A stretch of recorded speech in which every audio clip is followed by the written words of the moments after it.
195. Freedom under God's Law. Chalcedon Report number 374, September 1996.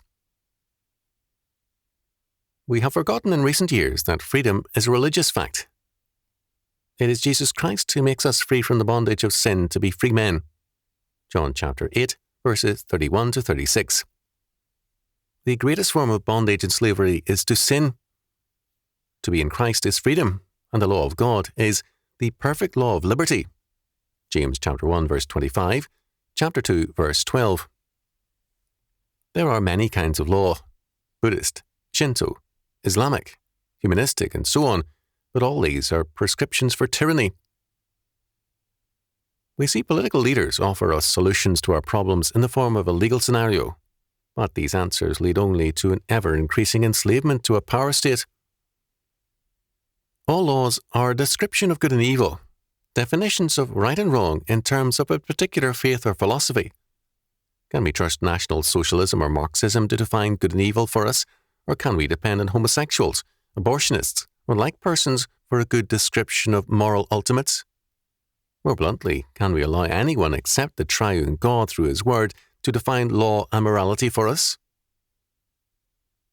We have, in recent generations, preferred to forget that the definer of law and morality is always the God of that society, the final arbiter of law, morality, and truth. How can any Christian look to any other source than God and His inscriptured Word for such an arbiter and definer? We live in a society in which the legal powers specifically and systematically deny the validity of God's law and reject God as Saviour and Lawgiver. Worse yet, most churches are antinomian, and they assent to this rejection. Now, we can readily grant that the United States has often been indifferent to Christ and the Bible. It has seen much hypocrisy in high places.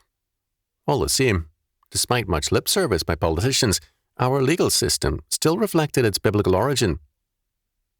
It was only in the latter part of the 19th century that law schools began to undermine the biblical foundations of law, and it was only after World War II that the U.S. Supreme Court began to dismantle the biblical nature of U.S. law. That dismantling job is now nearly finished. The doctrine of Christ's atonement is basic to the legal systems of what was once Christendom. This doctrine stresses the essential requirement of restitution. Christ makes restitution to God for us, and we make restitution to one another. Now we see a variety of alien models for law. The Marxist model sees guilt as a class matter, the attribute of the rich and the middle classes, who supposedly oppress the poor. The racist model sees guilt as pertaining to race, black or white, who are thus the source of evil.